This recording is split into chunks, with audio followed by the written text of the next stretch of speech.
Ramadan dari 10 hari terakhir ini. Kita di malam 26 insyaallah ya.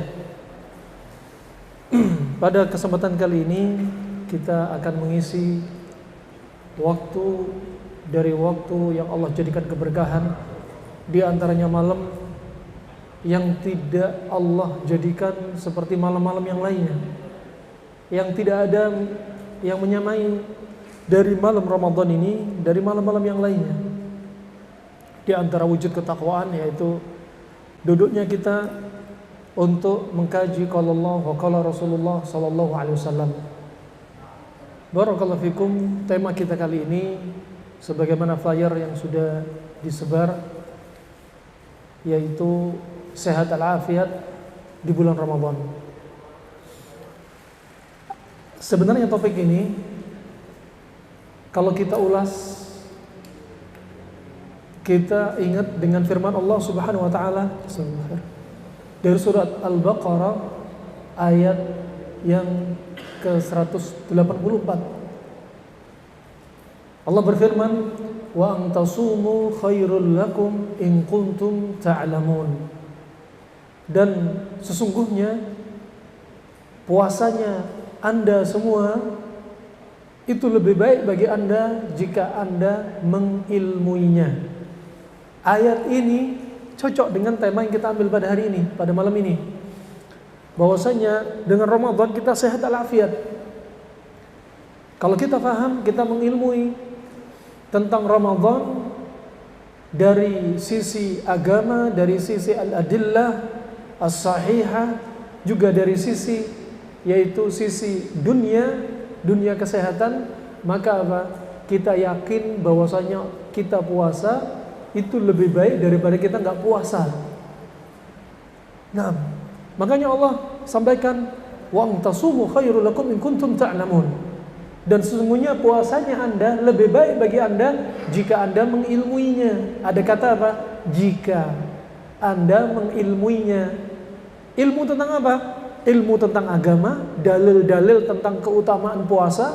Ternyata puasa bisa untuk menghapus dosa, menjauhkan kita dari api neraka, sebagai syafaat bagi kita. Dengan puasa dijadikan pintu, yaitu pintu Ar-Rayyan. Dengan puasa ternyata juga meningkatkan iman kita. Itu dari sisi agama.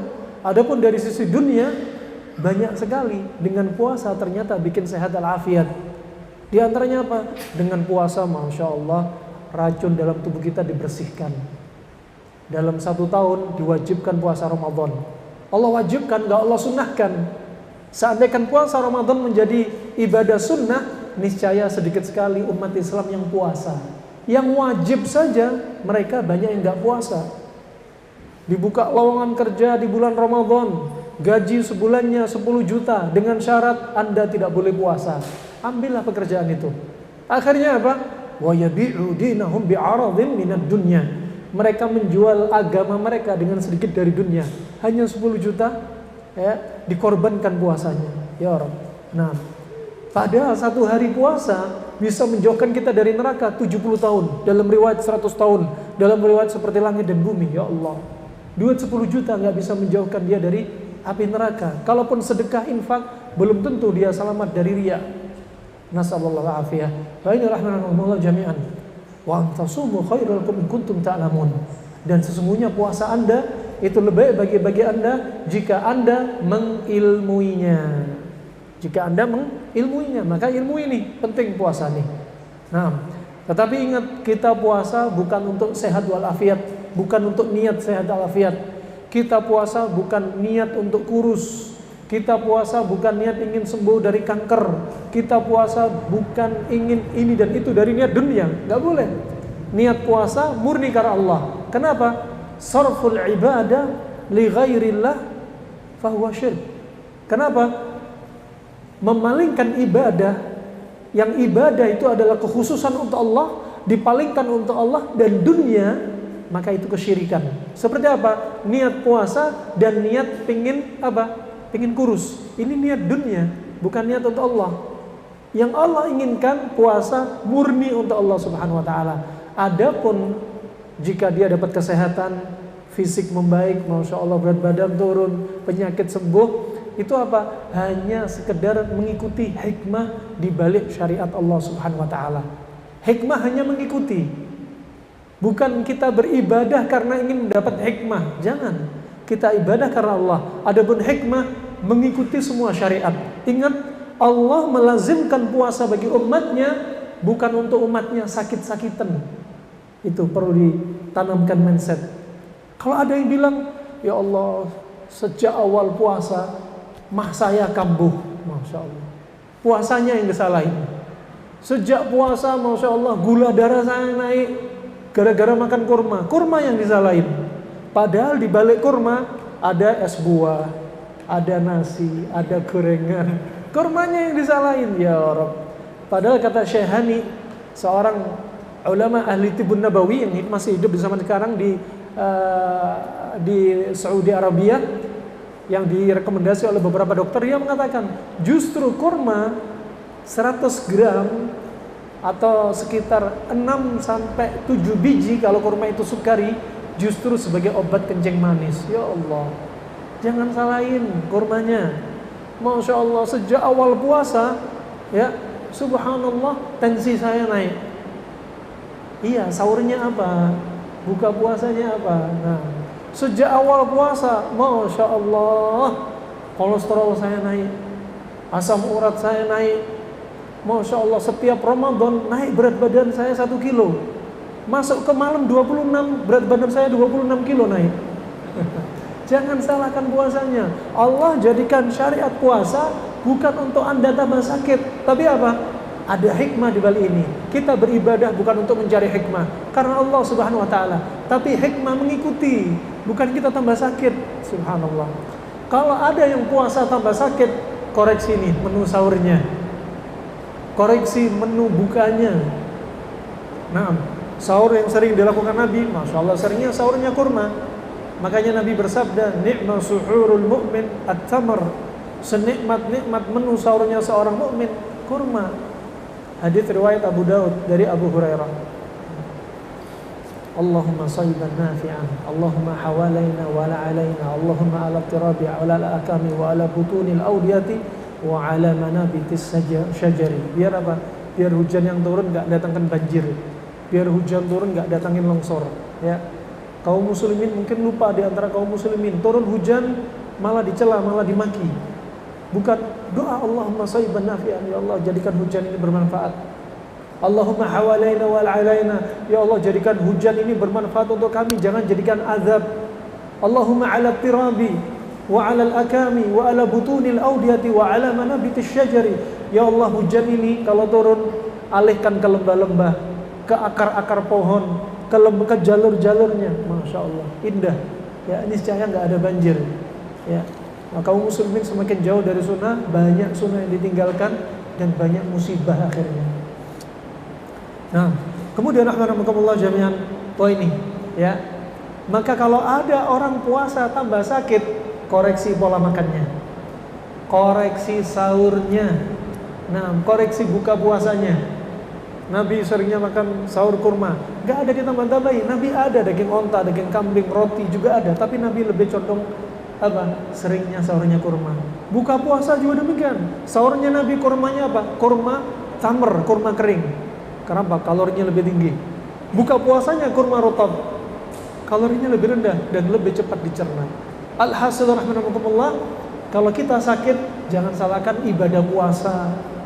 Kalau kita sakit apa? Fala talumanna illa nafsak. Jangan cela kecuali diri Anda sendiri. Ya. Nah, coba perhatikan di musim pandemi kemarin angka penderita Covid menurun. Kapan? Ketika di bulan Ramadan. Coba sekarang juga angka pasien yang opname di rumah sakit menurun. Kenapa? Karena puasa di bulan Ramadan. Makanya Nabi mengingatkan dalam hadis yang sebagian ulama melemahkan hadis ini seperti Imam Bukhari, seperti Imam Nawawi, seperti Syekh Muqbil, tapi Syekh Albani mensahihkan hadis ini. Apa bunyi lafaz hadis ini? Alhasil hadis ini maknanya sahih, ya. Syekh Albani mensahihkan. Kemudian kata Rasulullah, la tukrihu mardakum bi ta'am wa syarab fa inna Allah tabaraka wa ta'ala yut'imuhum wa yasqihim. Jangan paksa orang yang sakit untuk makan dan minum, karena Allah lah yang beri makan dan minum. Ini orang sakit, nggak boleh dikasih makan minuman, kecuali apa? Sedikit, dan kemudian apa? Makanan itu adalah obat bagi dia. Coba ajib. Coba antum lihat burung merpati, kucing, anjing, ular, ya. Mereka pun kalau sakit, mereka nggak mau makan. Dan ini terapi mereka. Allah jadikan puasa Ramadan terapi untuk tubuh kita. Nah, sampai dokter Yunani klasik menyebutkan, kalau Anda memberikan makanan kepada penyakit, kalau Anda memberikan makanan kepada orang sakit, sebenarnya Anda sedang memberikan nutrisi kepada penyakit. Coba ajib. Ucapan orang-orang non-muslim hampir menyamai sabda Nabi SAW. Artinya dari sisi kedokteran klasik, itu sangat apa? Sangat cocok. Hadis Nabi sangat masuk akal sekali. Kenapa? Karena hadis Nabi sumbernya dari wahyu. Kata Ibnu Qayyim, gak ada apa? Kata beliau, gak ada yang menyamai, menandingi kedokteran Nabi atau pengobatan dari Nabi SAW. Kenapa? Karena dia kedokteran, ilmu kedokteran yang meyakinkan, pasti, karena sumbernya dari wahyu. Jangan ragu lagi kalau dari wahyu. Ini rahmatullah jami'an. Wah, ini perlu ditadaburi. Sebenarnya puasa yang Allah jadikan syariat pada diri kita, ya, kalau ada yang sakit gara-gara puasa, koreksi. Pasti ada yang gak beres dari pola makan kita. Bukan karena salah bulan Ramadannya, bukan karena salah puasanya, tapi apa? Salahkan pola hidup kita ketika apa? Bulan Ramadan. Terkait dengan pola hidup, aktivitasnya, juga terkait dengan pola makannya. Rahimanallah jami'an. Berikutnya kita akan membahas beberapa fatwa-fatwa atau pembahasan ilmiah terkait dengan ilmu kedokteran dan puasa bulan Ramadan. Nah, yang pertama perlu kita ulas, apa hukumnya bekam bagi orang puasa? Ya, kita sekarang ingin masuk apa? Fikih tentang apa? Ilmu kedokteran dikaitkan dengan puasa dan bulan Ramadan.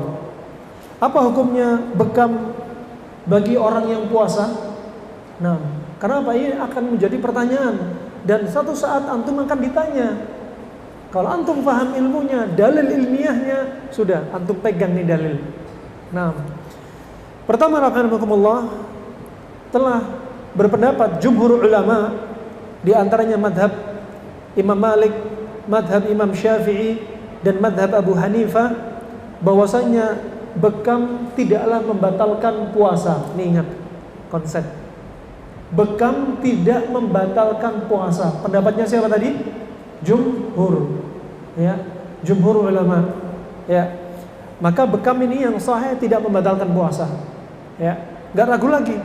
Nah, yang membatalkan puasa kan yang masuk dalam mulut. Adapun darah itu keluar di bekam. Nah,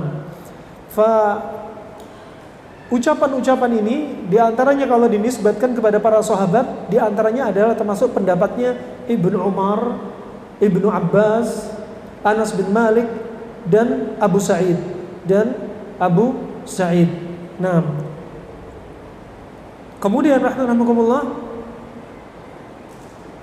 hadis Anas bin Malik yang pertama yang berdalil bahwasanya bekam tidak membatalkan puasa dari sisi ilmiah, yang pertama adalah hadis Anas bin Malik dari riwayat Imam Bukhari, bahwasanya Thabit Al-Bunani adalah yang su'ila Anas. Dia menyaksikan, Thabit ini muridnya, menyaksikan Anas pernah ditanya, akuntum takrahuna al-hijama lis-sha'im? Apakah Anda memakruhkan bekam bagi orang yang berpuasa? Ini Anas ditanya. Kemudian jawab Anas, la illa min ajli dha'af. Ya, aku tidak memakruhkan kecuali dikhawatirkan karena lemah. Takut apa? Lemah. Itu aja. Dan dia tidak membatalkan puasa. Ini syahidnya di sini. Kemudian dalam riwayat yang lainnya dari Abu Daud, kata Anas bin Malik, ma kunna nada al-hijamah li-sha'im illa karahiyah al-juhud. Kami dahulu tidaklah melarang bekam bagi orang puasa, kecuali apa? Khawatirnya ada apa? Juhud, yaitu apa? Lemas. khawatir lemas, akhirnya sholat 5 waktu bisa ke masjid, habis dibekam nggak bisa datang ke masjid. Nah, itu diantara kenapa mereka memakruhkan. Kemudian yang berikutnya datang juga dari riwayat Imam An-Nasa'i dalam Al-Kubra dari Abu Sa'id Al-Khudri. Ini dalil yang berikutnya, bahwasanya Abu Sa'id Al-Khudri berkata, arkhasan Nabi sallallahu alaihi wasallam fil hijama lis-sha'im. Ya, kata beliau, Nabi memberikan rukhsah, memberikan keringanan untuk apa? Berbekam bagi orang puasa. Berarti boleh apa enggak boleh? Boleh. Nabi memberikan keringanan, berarti tidak mengapa. Ya, dan sanad ini zahirnya sahih, Nah, kemudian yang berikutnya,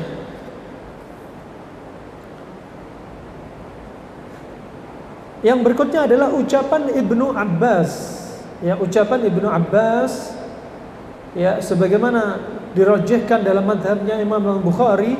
Kata Ibnu Abbas, ini konsep ya, ini antum pegang ucapan Ibnu Abbas, al-fitr mimma dakhala wa laysa mimma kharaja. Yang bikin batal puasa itu yang masuk dalam mulut juga, bukan yang keluar. Seperti apa berarti? Seperti darah keluar, berarti nggak masuk mulut. Ya, maka dia bukan pembatal. Ya, kemudian masuk dalam tubuh, bukan dari mulut tapi masuk dalam tubuh. Seperti apa? Cairan infus, juga seperti transfusi darah. Ini maknanya mengandung makna nutrisi. Nutrisi masuk dalam tubuh, memberi kekuatan, bukan dari mulut tapi lewat darah. Ini juga membatalkan. Ya, makanya al-fitr yang membatalkan itu adalah yang masuk, bukan yang keluar. Ini konsep, antum hafalin. Al-fitr mimma dakhala la mimma kharaja. Sebagai pembatal itu yang masuk, bukan yang keluar. Ya, termasuk kalau orang muntah itu keluar. Tapi akan menjadi khilaf para ulama, akan jadi muntahnya akan jadi pembatal puasa kalau muntahnya disengaja. Kalau nggak disengaja tidak mengapa. Itu di antara khilaf para ulama. Maka ini konsep, kalau ada yang keluar itu tidak membatalkan puasa. Ya, baik bekam ataupun fasdu tidak membatalkan puasa. Fasdu akan kita bahas setelahnya.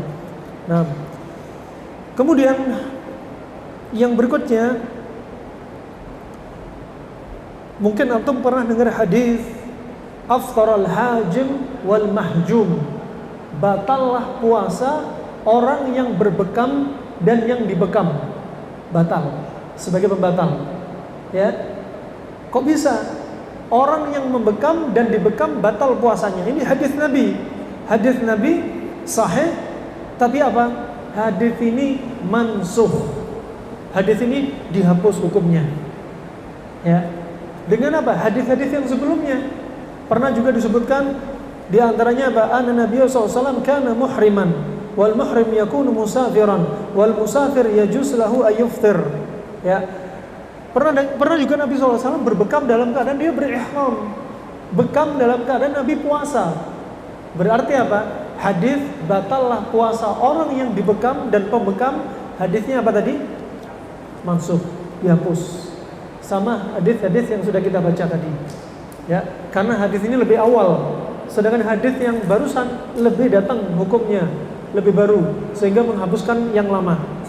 Kemudian pernah kami tanya kepada guru kami, kepada syekh kami, kok bisa orang yang bekam sama dibekam dahulu membatalkan puasa? Karena bekam di masa dahulu pakai apa? Pakai canduk, ya, pakai tanduk hewan, dilubangi ujungnya, kemudian disedot. Setelah disedot ditutup ujungnya. Ya, kalau zaman sekarang ditutup pakai karet sandal jepit tuh, ditutup biar hawanya nggak keluar. Kemudian setelah itu dilepas lagi, disayat. Sayatan di masa lalu disebutkan mereka pakai pedang, pakai pisau, juga ada pakai mus. Mus itu silet atau pisau kecil. Ya. Fa subhanallah, ya. Kemudian setelah disayat, dihisap. Ya. Makanya waktu itu Nabi menyampaikan batallah puasa orang yang dibekam dan pembekam. Kenapa? Karena pembekamnya kemungkinan masuk darahnya ke dalam mulutnya, potensi besar sangat masuk, sehingga membatalkan puasa. Kedua, sayatannya nggak sembarangan. Antum coba sekali-kali dibekam pakai pisau dapur coba. Darah yang ngocor itu keluar banyak. Jadi apa? Potensi pingsan. Jadi kalau pingsan batal puasanya, yang bekam ketika ngisep darahnya masuk juga batal. Ya, makanya Nabi juga menyebutkan kasbul hajjam khabith. Ambil upah pembekam, dari upah pembekaman itu apa? Khabith, buruk. Ya. Kenapa? Karena terkait dengan darah kadang masuk. Profesi yang waktu itu rata-rata diambil oleh para budak seperti Abu Tayyib, ya, yang pernah membekam Nabi SAW. Nah, dan waktu itu darah sangat memungkinkan masuk ke dalam mulut, dan ini termasuk pekerjaan yang di matanya orang Arab ini termasuk pekerjaan yang hina. Ya, makanya rata-rata ini profesi orang yang rata-rata sebagai budak di waktu itu karena terkait dengan darah. Nah, oleh karena itu apa? Ngambil upah bekam khabith, buruk, karena terkait dengan ini. Kemudian ketika kami tanya kepada syekh kami, alat di zaman sekarang pembekaman nggak seperti masa silam, nggak pakai mulut, sudah pakai kop, ya, dan lebih bersih, sehingga tidak mengapa. Dan ingat, kalimat kasbul hajjam khabith bukan berarti ngambil upah bekam itu haram, boleh, ya. Kalau ada yang mengatakan ngambil upah bekam haram, buktinya Nabi pernah memberikan upah kepada Abu Tayyib, budak sebagai pembekam, ya, sekitar kalau nggak salah sekitar 4 sok, ya, 2 sok kalau nggak salah. Kalau kita rupiahkan itu sekitar 200 sampai 300 ribu, ya, kalau itu beras, ya, kalau kita misalkan. Kemudian Imam Ahmad pernah memberikan upah kepada pembekam sekitar setengah dinar atau 1 dinar. Kalau kita rupiahkan 1 dinar itu sama dengan 4 gram emas. 1 gram emas berapa? 900. Kalau kali 4 udah berapa? Nah, subhanallah. Ini menunjukkan apa? Mereka mengagungkan terapi bekam. Ya, makanya bekam sunnah. Kata Ibnu Sirin, tidaklah saya mengetahui sunnah, pasti saya sudah pernah mencoba sunnah tersebut, sudah pernah melakukannya. Bekam ini sunnah, minimal lakukan sekali seumur hidup. Nah, ini rahmatullah jami'an. Alhasil hadis afthar al-hajim wal mahjum, hadisnya mansukh. Ini yang pertama, pembahasan yang pertama. Yang berikutnya masalah pembahasan apa hukumnya fasdul irq wa syartatih, ya. Apa hukumnya menyayat pembuluh darah atau fasdu atau flebotomi? Apa hukumnya bagi orang yang puasa, ya? Dibahas juga. Di antaranya sebagaimana fasdu, ya, sebentar lagi ada terapi fasdu, ya, layanan free dari teman-teman tim fasdu. Tafadhol setelah kajian yang mau fasdu, tafadhol. Sebelumnya fasdu itu dinamakan fasdu, ada bedanya syarat sama fasd, ya. Kalau syarat itu gini, saya tanya gini. Kalau fasd gini, ini pembuluh darah lurus. Kalau bekam seringnya pakai syartah, sayatan. Kalau fasdu, ini pembuluh darah disayat gini. Nah, itu asalnya. Tapi sekarang dimudahkan pakai apa? Pakai jarum, ya, pakai jarum. Pendapat yang sahih yang dipilih oleh pendapat Syafi'iyah dan Al-Hanabilah dan juga Ibnu Aqil, bahwasanya fasdu sama dengan bekam, tidak membatalkan puasa. Tidak membatalkan puasa. Ini pendapat yang sahih. Nah, kenapa? Karena nggak ada dalil yang menunjukkan bahwasanya fasdu itu membatalkan. Kecuali kalau habis di fasdu kemudian pingsan, nah itu baru batal. Makanya untuk lebih amannya, ya, fasdu jangan dilakukan ketika siang hari puasa. Ya, demikian pula bekam. Jangan dilakukan ketika siang hari puasa. Hanya apa? Dari sisi khawatir. Khawatir apa? Pingsan. Kalau pingsan batal puasanya. Nah, kemudian yang berikutnya, Apa hukumnya orang yang apa? Nazf ad-dam min ri'af aw ghairi.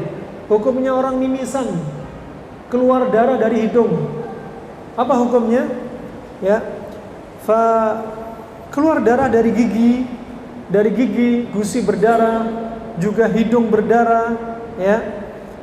Dan yang selainnya yang semisalnya, ini tidaklah mempengaruhi puasa. Ya. Selama apa? Selama dia berusaha tidak menelannya, itu. Ada mimisan di hidung, jangan ditelan. Ya. Gusi keluar darah, ya, jangan ditelan, tapi ya diludahin. Begitu pula dengan basah. Apa hukumnya orang puasa di siang Ramadan mengumpulkan air ludahnya? Kumpulin nih. Terus ditelan. Nah, dia nggak membatalkan puasa karena dia memang aslinya dari dalam. Ya. Yang jadi makruh kalau apa? Permisi ya, dibahas oleh para ulama. Kalau ingus sudah warnanya sedemikian rupa hijaunya, ya. Kadang ditelan. Ini disebutkan oleh para ulama makruh. Ya. Kemudian guru kami menyebutkan, ngapain ingus ditelan? Tinggal ngeludahin gitu loh. Gak usah dibahas lah, tinggal dibuang diludahin. Nah, barakallahu fikum. Nah, ini bukan termasuk pembatal. Selama apa? Dia jaga agar tidak masuk atau tidak tertelan. Kemudian ada pertanyaan, apa hukumnya orang yang cuci darah? Cuci darah apakah membatalkan puasa? Ini Masya Allah pertanyaan yang menunjukkan apa? Orang yang cuci darah pengen puasa sebenarnya, tapi bagaimana kondisi dia dengan mesin yang saat itu darahnya dicuci? Syekh Ibnu Utsaimin menjelaskan, lihat dirinci, cuci darah ada dua gambaran. Kalau cuci darahnya hanya mencuci darah, hanya memutar, darah yang kotor dikeluarin, dimasukkan di alat, disaring. Kenapa? Karena ginjal sudah rusak, gak mampu menyaring, sehingga alat ini menyaring, kemudian dimasukkan lagi ke dalam tubuh, maka tidak membatalkan puasa. Ya. Tapi gambaran kedua ini yang membatalkan puasa. Kalau dia cuci darah, ketika cuci darah dimasukkan dalam mesin, ternyata ada cairan elektrolit yang dimasukkan, atau nutrisi yang dimasukkan, atau kadang dimasukkan tambahan apa? Darah, karena orang ini apa? Orang gagal ginjal mengalami apa? Anemia, sehingga ditambahi darah. Berarti cuci darah membatalkan apa enggak? Membatalkan puasa. Itu. Mungkin antum sekarang belum butuh pertanyaan seperti ini, tapi kadang apa? Ketika antum tinggal berbaur sama masyarakat, kadang ada pertanyaan muncul semacam ini. Kemudian yang berikutnya, apa hukumnya sahbud dam litabarru'? Hukumnya donor darah. Ya.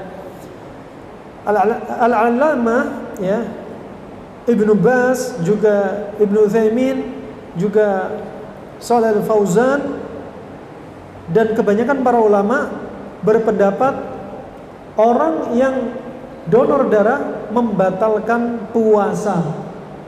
Mereka mengkiaskan dengan hijamah, dengan bekam.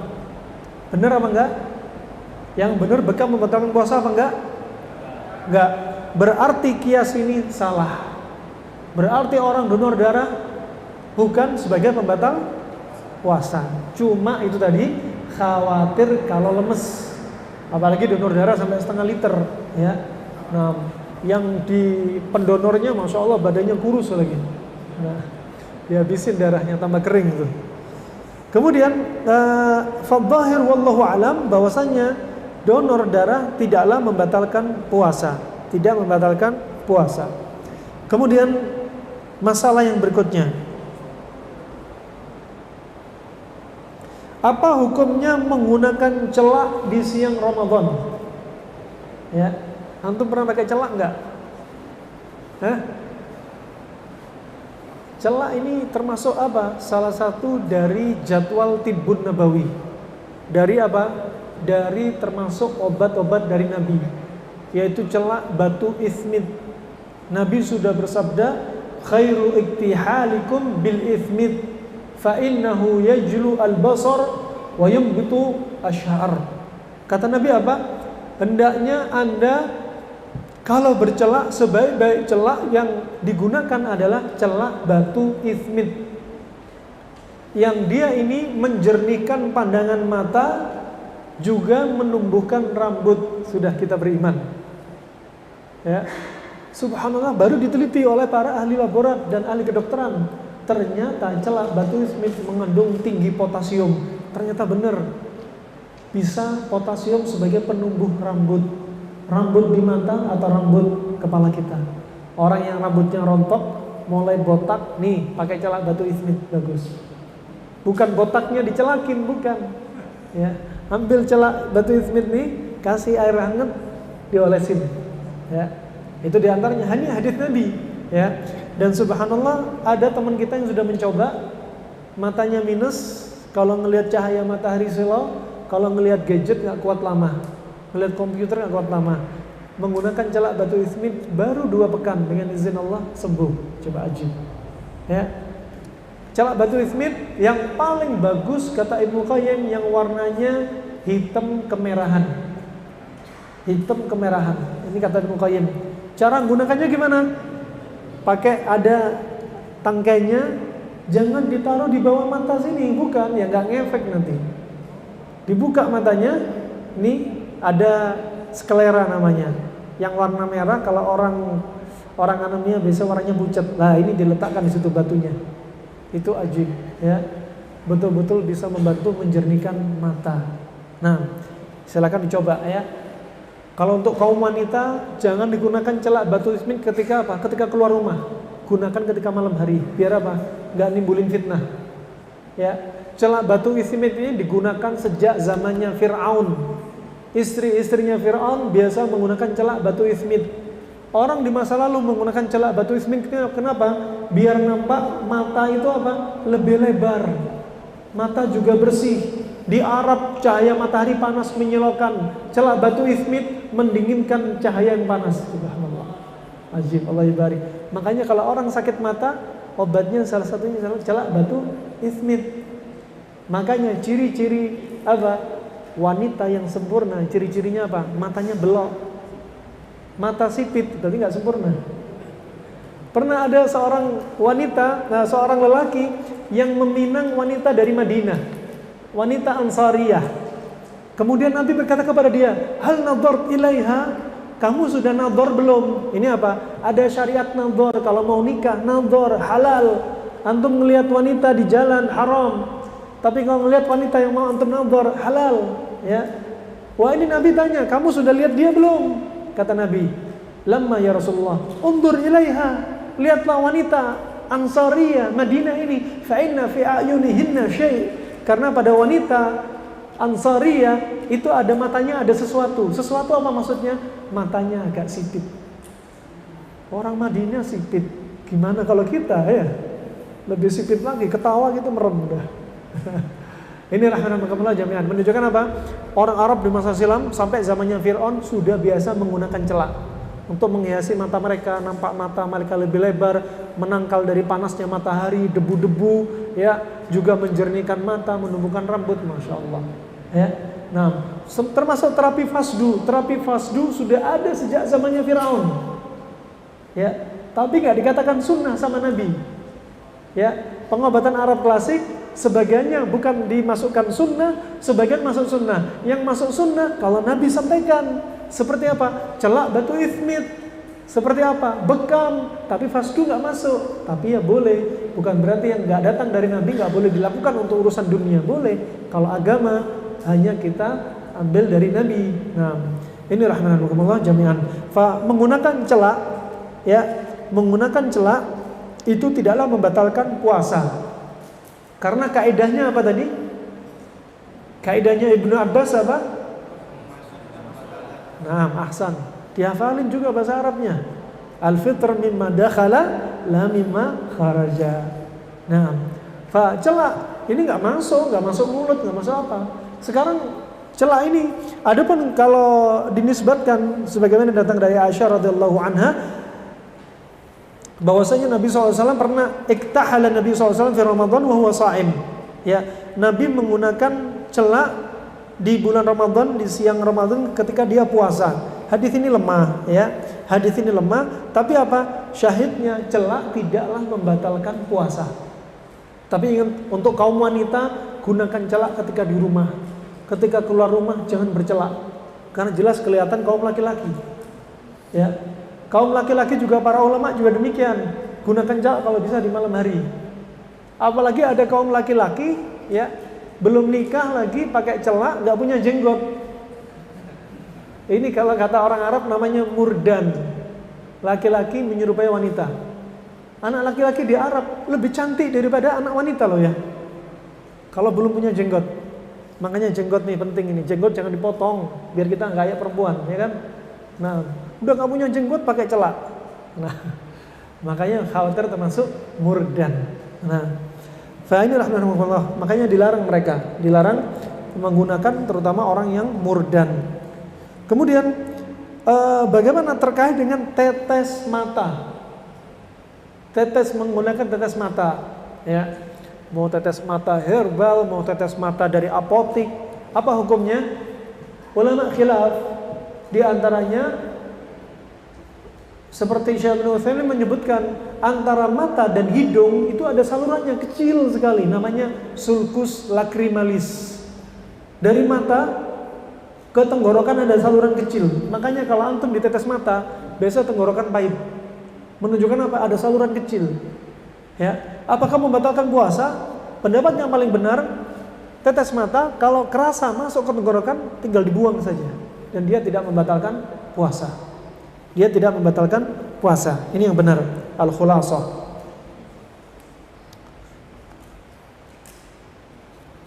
Nah, di antaranya ada berpendapat makruh menggunakan tetes mata atau celak di siang Ramadan, ya. Tapi pendapat yang benar, ya, sebagai kita sebutkan, boleh selama dia bisa menjaga dari apa? Masuknya cairan tersebut ke dalam tenggorokan.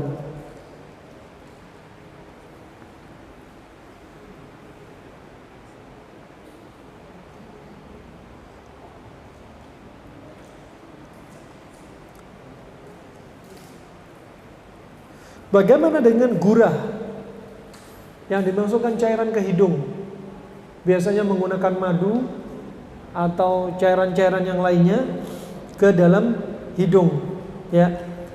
As-su'ud bi dhammi sin wa huwa nafsul fi'l wa huwa ja'lu syai' fil anf wa jadbihi ila ad-dimag. As-su'ud itu gurah, ya, memasukkan cairan ke hidung untuk apa? Menarik cairan-cairan yang ada di kepala. Makanya gurah sangat bagus untuk apa? Untuk orang, untuk membersihkan apa diantaranya? Otak yang sifatnya banyak terlalu dingin, sehingga banyak dahak. Kemudian apa? Hafalan lemah, pandangan mata juga sering kabur. Ini diantara salah satu terapinya dengan gurah, ya, dengan gurah. Bisa menggunakan, zaman dahulu bisa menggunakan air. Terkadang bisa menggunakan minyak, kadang bisa menggunakan madu, kadang bisa menggunakan madu. Nah, pendapat pertama pendapat Syafi'iyah juga Hanabilah juga dirajihkan oleh Syekhul Islam Ibnu Taimiyah, bahwasannya jika gurah tersebut betul-betul sampai masuk ke sini, ya, sampai ke otak, maka gurah tersebut membatalkan puasa. Ini pendapat yang pertama. Pendapat madhab Syafi'iyah, Hanabilah, juga Syekhul Islam Ibnu Taimiyah. Kemudian pendapat yang kedua adalah pendapatnya Imam Malik.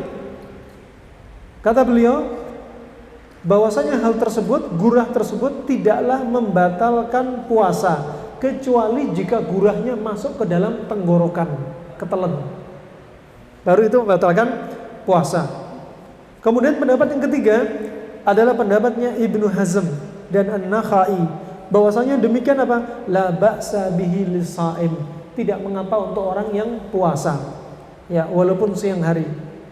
Dan pendapat yang benar, wallahu a'lam bishawab, adalah pendapat yang kedua, yaitu pendapatnya Imam Malik, sebagaimana hadis Laqid bin Sabirah, bahwasanya Nabi SAW bersabda, wa balik fil istinsyaq illa an takuna sa'iman. Dalilnya apa? Bersungguh-sungguhlah Anda untuk beristinsyak ketika wudu. Istinsyak sungguh-sungguh sampai masuk sini. Makanya kalau wudu jangan apa? Jangan ngentengin namanya istinsyak. Istinsyak itu hukumnya wajib. Ya. Makanya di musim pandemi istinsyak ini paling bagus untuk bersihkan hidung kita. Ya, ini istinsyak. Nah, subhanallah, Allah jadikan hidung kita ada rambutnya. Kalau ada debu langsung bersin. Allah jadikan hidung kita ada polip. Kalau ada bakteri dia langsung bengkak, melawan bakteri. Ya. Kalau terlalu masuk ke dalam, kadang keluar ingusnya untuk mengeluarkan apa yang sudah masuk. Kemudian masih ditambah ada syariat wudu untuk membersihkan. Coba orang non muslim nggak ada syariat wudu, kita diajarin wudu, hukumnya wajib istinsyak. Maka Nabi bilang apa? Dari Laqid bin Sabirah, fabalik fil istinsyak. Ini perintah dari Nabi, wajib. Ya, sungguh-sungguh. Balik fil istinsyak artinya sungguh-sungguh. Illa an takuna sa'ima. Kecuali jika antum dalam keadaan puasa, jangan sungguh-sungguh lagi. Kenapa? Karena khawatir masuk ke tenggorokan.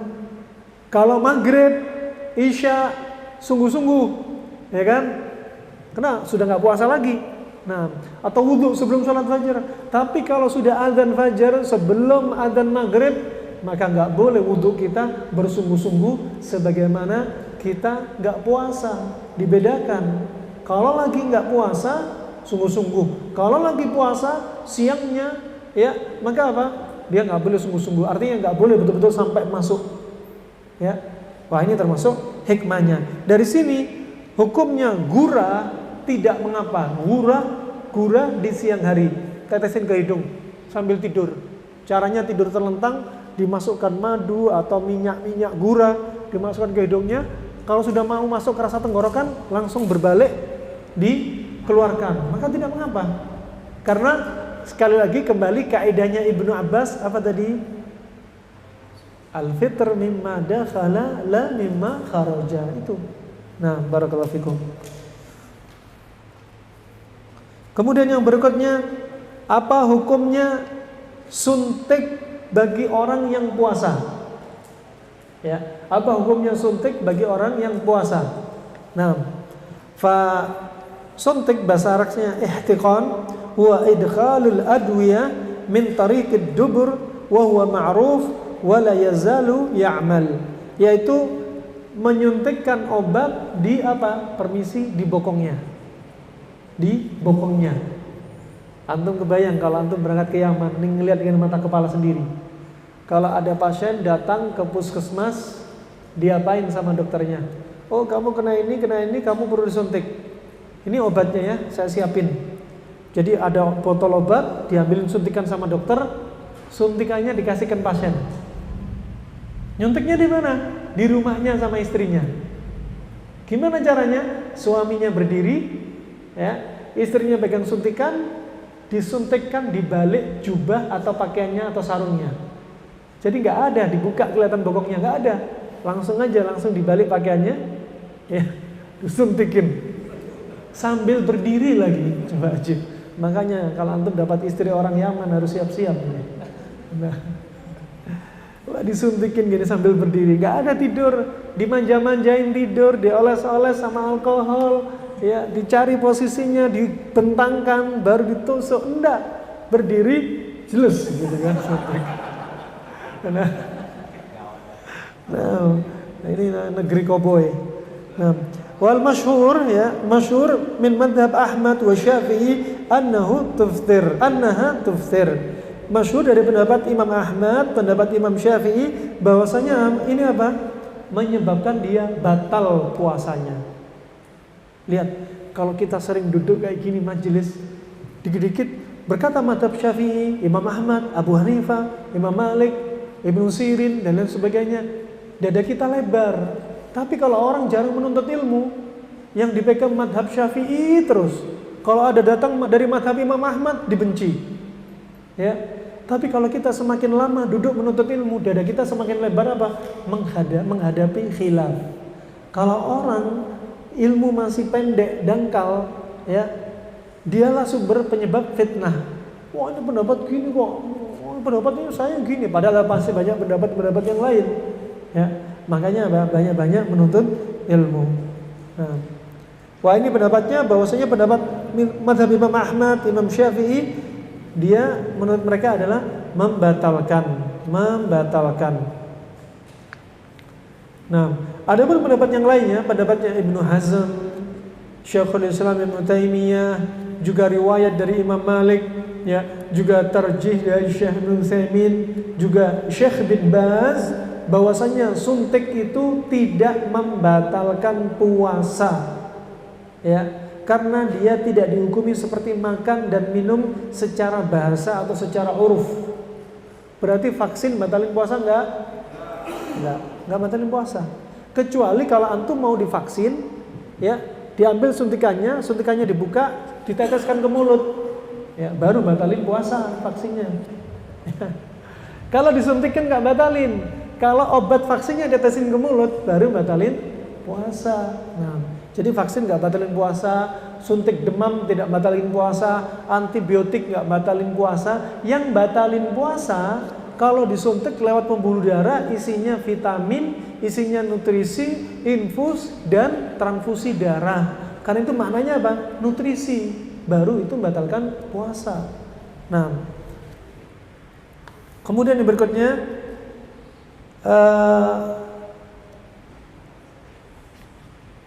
tafsir fil ihlil.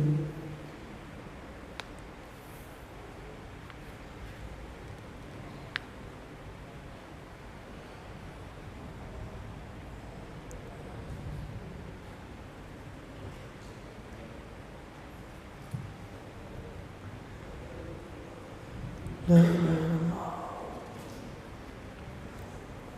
Kemudian berikutnya la ilaha illallah.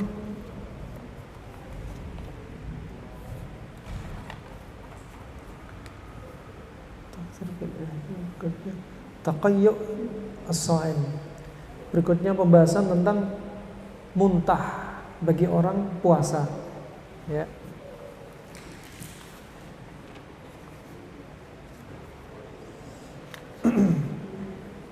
Baik.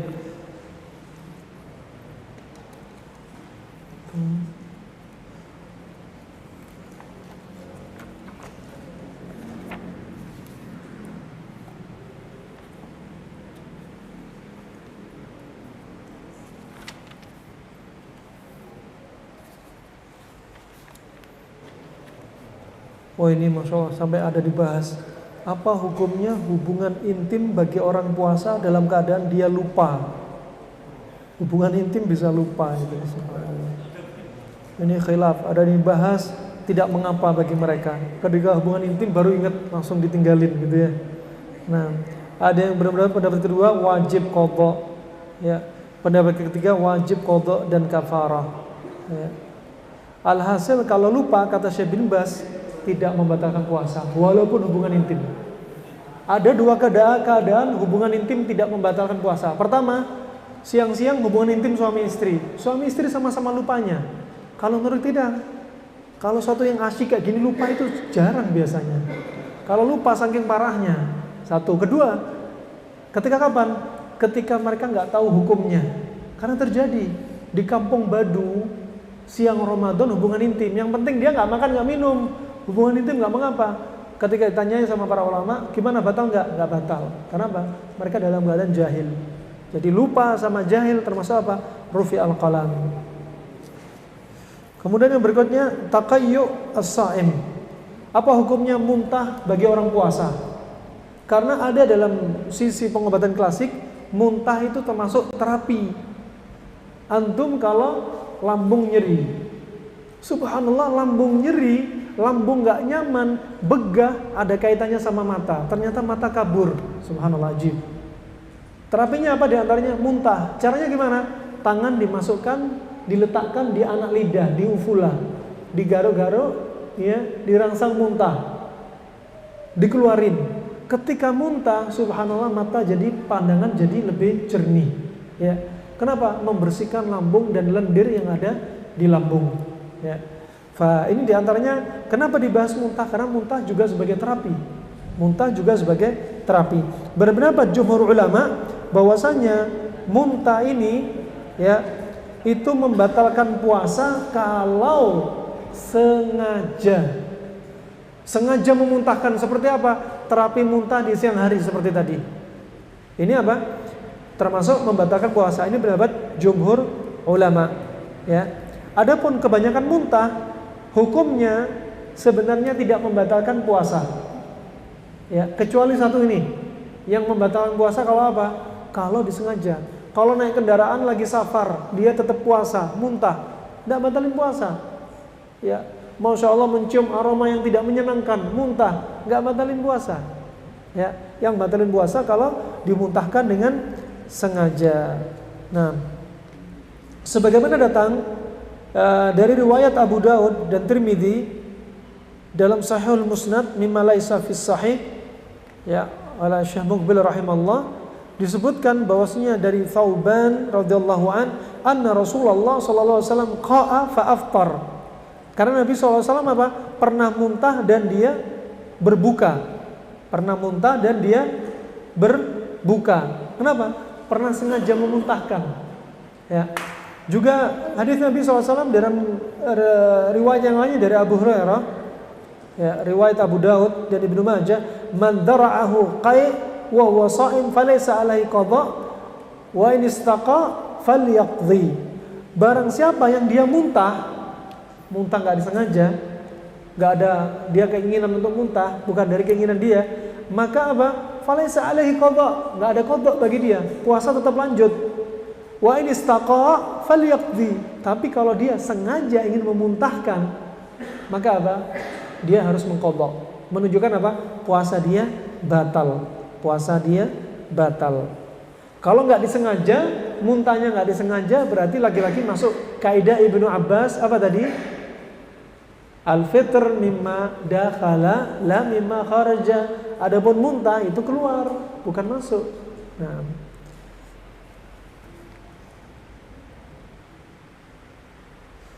adapun pendapat yang lainnya, ya, di antaranya pendapat Imam Malik dan dipilih oleh Imam Bukhari, bahwasanya orang yang muntah sengaja ataupun tidak sengaja tidaklah membatalkan puasa.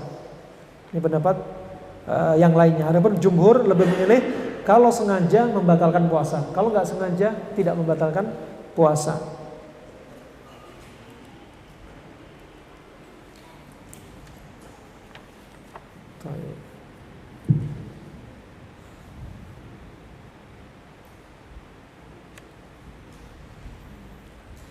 Bagaimana dengan sisa makanan yang ada di sela-sela gigi kita? Tadi pagi ada yang sahur makan rendang, ya, masih nyangkut di gigi. Gimana, batalkan puasa nggak di siangnya? Nah, kalau nggak tahu nggak masalah. Tapi kalau sudah tahu terus dicari-cari di gini terus telan lagi, baru batalin puasa. Nah, dikeluarkan semampunya. Nah, kemudian apa hukumnya menggunakan siwak? Karena terkait dengan kesehatan, jadi kita bahas bab-bab tentang kesehatan. Apa hukumnya menggunakan siwak dan pasta gigi? Ya, taib. Di sini di antara pembahasan para ulama, dilihat siwak, kayu siwak itu ada dua jenis, ada yang kering, ada yang basah. Kalau yang basah, antum gigit sedikit, rasanya langsung pahit, pahitnya memenuhi mulut. Dan pahitnya bisa masuk tenggorokan. Tapi kalau kering, tidak sampai seperti yang tipenya basah. Nah, ada pun pendapat para ulama,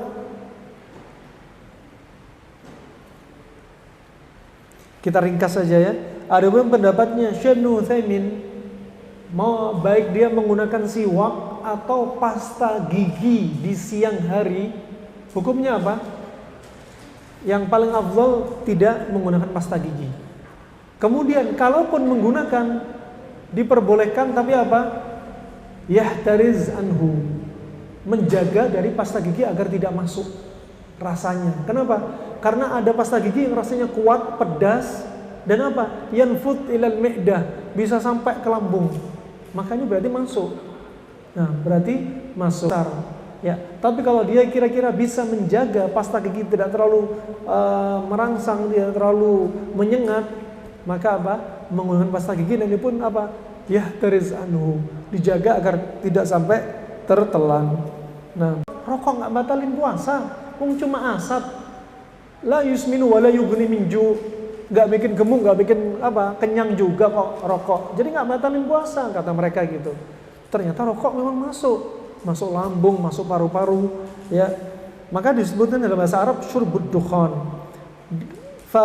Pertama, dia sebagai pembatal dan kemudian dia apa? Bisa masuk ke dalam lambung. Walidzalika fa innal ladzi yashrabud dukhan takunu mi'datuhu muswaddah min ad-dukhan. Oleh karena itu orang yang ngerokok ahli hisab, mereka itu sampai apa? Disebutkan lambung dan ususnya ikut berwarna gelap. Kenapa? Karena kena asap. Waqad afta al-allama Ibnu Utsaimin rahimahullah bi anna ad-dukhan yu'addu min al-muftirat. Dan Syekh Ibnu Utsaimin berpendapat bahwasanya rokok atau minum asap ini ya termasuk pembatal puasa. Lihat dalam fatwa Ramadan. Kemudian apa hukumnya menggunakan bakhah alladhi yusta'mal fi maradhi ar-rabu? Orang yang menggunakan semprot untuk orang asma. Ini juga jadi pembahasan juga karena banyak yang terjadi seperti ini. Berkata Syekh Ibnu Utsaimin rahimahullah, isti'mal hadha bakhah jaiz lis-sha'im, sa'un kana siyamu fi Ramadan am ghairi Ramadan. Boleh menggunakan semprot untuk obat asma. Baik puasa Ramadan ataupun puasa di luar Ramadan. Boleh. Kenapa demikian? Li'anna hadzal bakha la yasil ila al-mi'dah. Karena obat semprot ini enggak masuk ke dalam lambung. Ya, wa inna ma yaslu ila al-qasbat al-hawaiyah. Karena yang masuk adalah masuk apa? Saluran pernafasan. Saluran pernafasan. Dan dia tidak bermakna makanan dan minuman. Makanya enggak disebut syurbul bukhah, enggak. Minum bukhah, enggak. Minum asap obat asma, enggak. Kalau rokok baru minum rokok, asap rokok. Nah.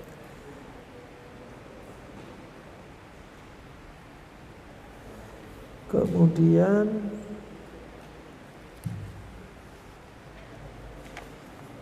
sepertinya itu aja. Mungkin ada pertanyaan, tafadhol, barakallahu fikum. Ada pertanyaan, tafadhol. Tafadhol. Nah, ya.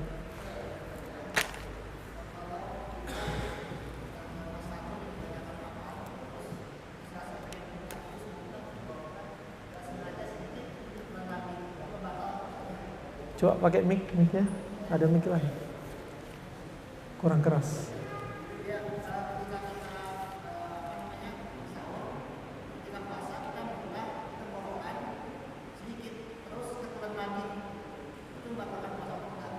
Nah, tidak membatalkan puasa karena dia nggak, hakikatnya nggak dari luar, masih dari dalam. Kecuali kalau antum keluarin terus antum isep lagi,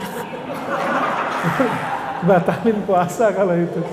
Nah, dan sebagian ulama berpendapat makruh, termasuk apa tadi seperti ingus, dahak-dahak, itu mereka berpendapat makruh tapi tidak membatalkan. Seperti antum tadi, seperti kerasa mau keluar dari lambung ya, tiba-tiba naik ya, kerasa pahit masuk lagi. Nggak membatalkan karena hakikatnya memang dari dalam antum. Wallahu a'lam bishawab. Ada yang lainnya? Ada yang lainnya? Tafadhol.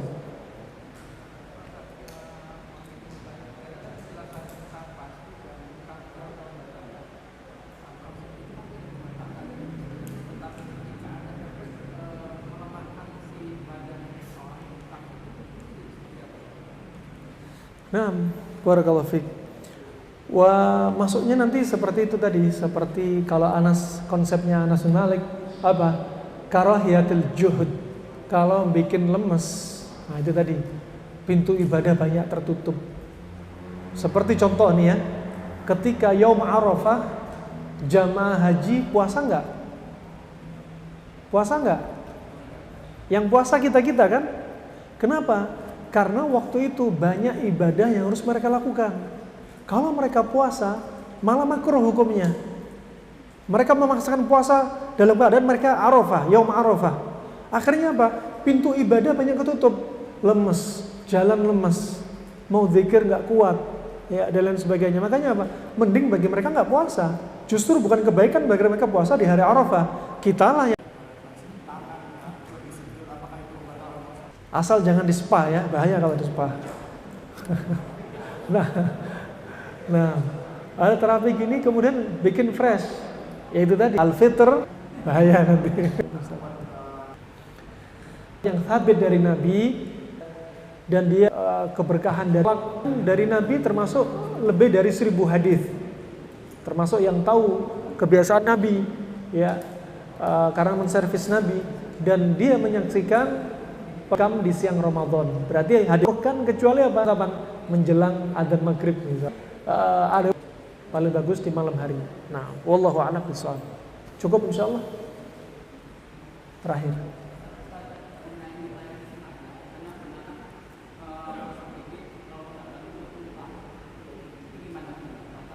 Konsumsi dalam ya hatta yatahawwaq. Sampai Nabi kalau bersiwak saking kuat siwaknya sampai hampir muntah. Saking bersungguh-sungguhnya Nabi bersiwak, ya. Dan antum juga, ya. Tapi nggak niat sebagai pendapat tengah siang Ramadan, memang bukan niatnya untuk minum. Wah ini satu lagi. Faktor.